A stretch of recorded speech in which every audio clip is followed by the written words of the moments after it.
masalah jalan itu ya didiamkan seperti itu saja, diperbaikan pun tidak, dilanjutkan untuk memperbaiki pekerjaannya pun enggak.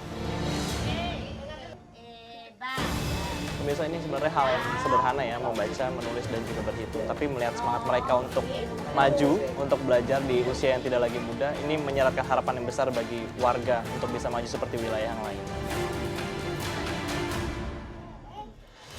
Paling sulit apa, baca, hitung, atau tulis? Ya, kadang-kadang ada sulit baca sedikit, yang sulitnya agak sulit kita pelajari. Kalau hitung-hitungnya umpama uang itu lebih cepat ya? Kalau pinter kali itu Pak.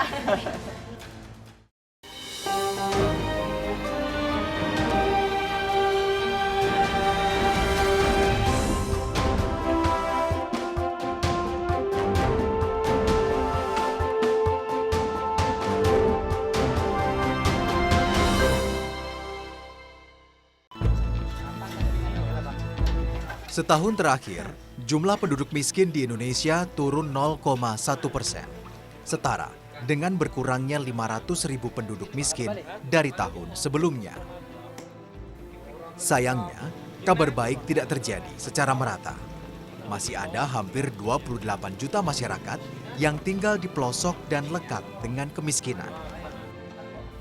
Selama 5 tahun terakhir, Provinsi Nangro Aceh Darussalam menjadi wilayah dengan tingkat pengangguran tertinggi di Indonesia, 3 besar provinsi termiskin di Pulau Sumatera, dan 7 besar provinsi termiskin di Indonesia.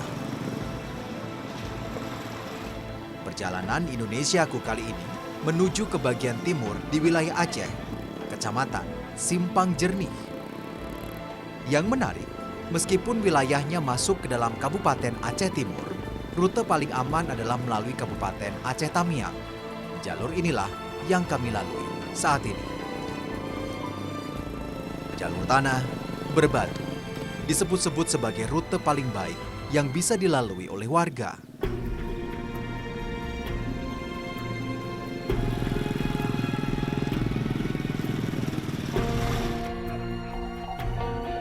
Kerusakan motor seperti yang kami alami ini mereka anggap sebagai hal yang biasa. Pembangunan jalan yang mereka harapkan tak pernah sampai ke tempat ini. Jarak dari pusat pemerintahan Kecamatan Simpang Jernih sampai ke desa tujuan kami mencapai 60 km. Di kiri kanan jalan yang kami lalui, hanya tampak belantara hutan yang masuk ke dalam kawasan ekosistem Leuser.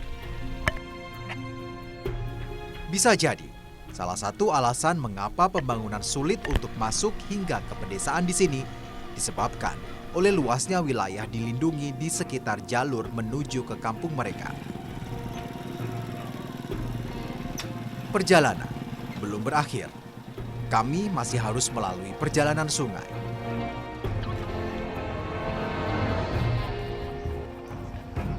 Jaraknya tak terlalu panjang, namun kami harus melawan arus untuk menuju ke permukiman di bagian hulu. Arus sungai cukup deras. Seringkali masyarakat menunda keberangkatan mereka jika permukaan air dirasa terlalu surut ataupun terlalu tinggi. Ada beberapa titik yang menjadi pusaran air di kala permukaan air sedang tinggi. Jika sudah begini, maka warga melarang siapapun untuk melintasi sungai, terutama di sore dan malam hari. Pemirsa, ada banyak desa yang nasibnya serupa di Indonesia, dan desa yang kami datangi nanti ini masuk ke dalam wilayah Aceh Timur. Tapi untuk rute masuknya kita harus menggunakan jalan dari Aceh Tamiang. Seperti apa kehidupan mereka, kita akan melihat selengkapnya dalam Indonesia.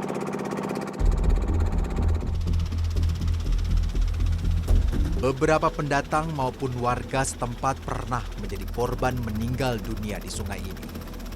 Lorong batu yang kian menyempit membuat arus semakin deras dan sulit dilalui. Beberapa kali juga, perahu kayu seperti ini karam karena menabrak batuan besar yang tersebar di sepanjang perjalanan.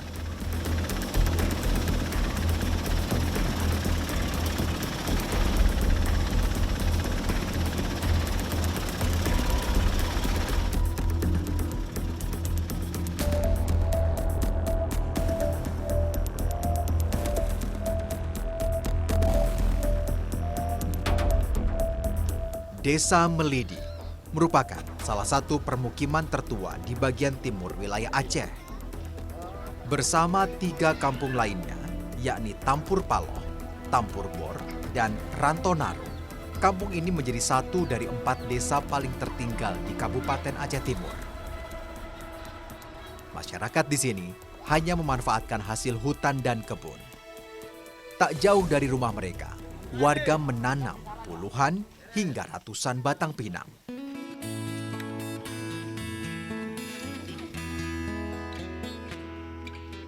Di desa ini, pinang menjadi tanaman primadona.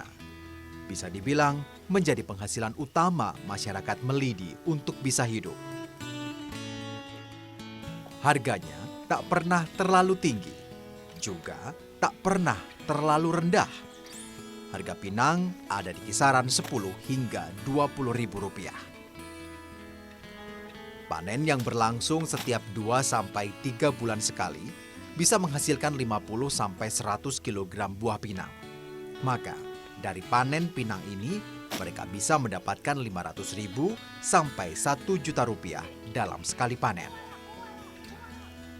Tapi jangan membayangkan bahwa hasil kebun di sini mudah untuk ditukar dengan rupiah. Selain ongkos yang besar untuk mengangkut pinang sampai ke Kecamatan Simpang Jernih, pinang yang siap dijual pun belum tentu bisa berangkat lantaran cuaca tak setiap waktu mendukung. Jika musim hujan tiba, seringkali hasil kebun ditimbun begitu saja di halaman rumah. Jika terkendala dan tidak dapat dijual, maka buah pinang yang ada dibiarkan membusuk. Ya kemarin tuh udah bangun sih, lagi dibangun. Lagi dibangun ya. Cuma belum sampai ke sini. Udah diterobos. Udah terobos juga. Tapi masih rusak juga kelihatannya. Kalau lagi hujan emang iya. Ini lagi apa itu? Jadi yang sudah dibangun tuh kondisinya juga seperti itu ya. Iya, udah dibangun. Klise memang, jika kondisi jalan menjadi penghambat bagi warga untuk bisa menyentuh kata sejahtera.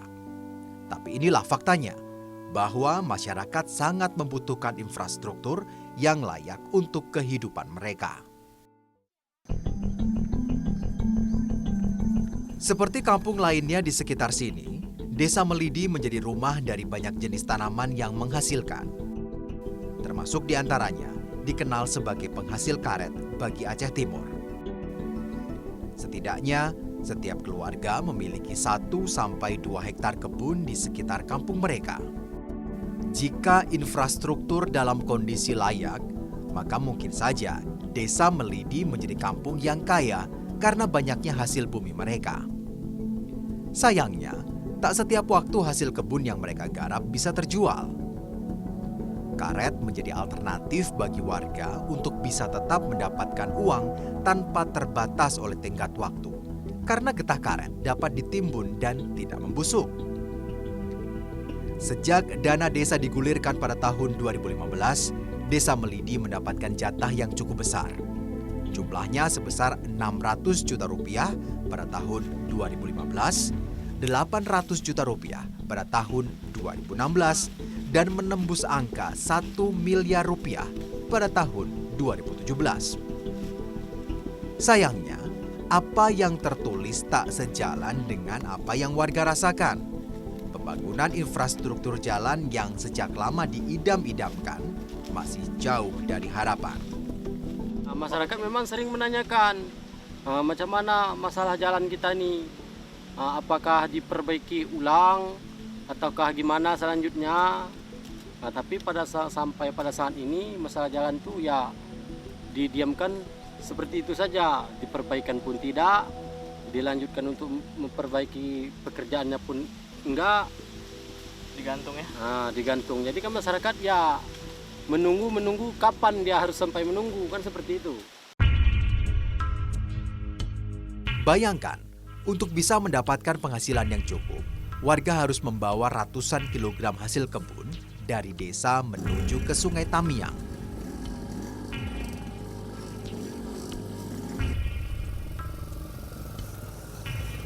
Jika tidak, maka tak akan meraup untung, bahkan justru habis untuk ongkos perjalanan saja. Berkali-kali jajaran pemerintah kecamatan dan kabupaten masuk ke wilayah mereka. Namun, pembangunan terasa berjalan di tempat. Kapan jalan akan dibangun gitu? Pernah tanya? Kalau ditanya sering, cuman belum ada ini, Belum ada ada janji jawaban. kapan akan nggak ada. terbangun gitu, nggak ada. Belum ada titik terang ini. Belum ada. Kondisi infrastruktur jalan yang tidak layak tidak hanya mempengaruhi sektor ekonomi. Anak-anak sekolah juga terkena imbasnya. Sejak leluhur mereka lahir, sebagian besar penduduk Melidi dan kampung sekitarnya belum pernah pergi keluar dari desa. Alasannya sederhana, jika bukan karena resiko bahaya yang mengancam mereka, maka besaran ongkos menjadi kendala utama. Begitu pula dengan kehidupan anak sekolah di kampung ini setiap pagi. Anak sekolah harus menyeberangi sungai dengan getek.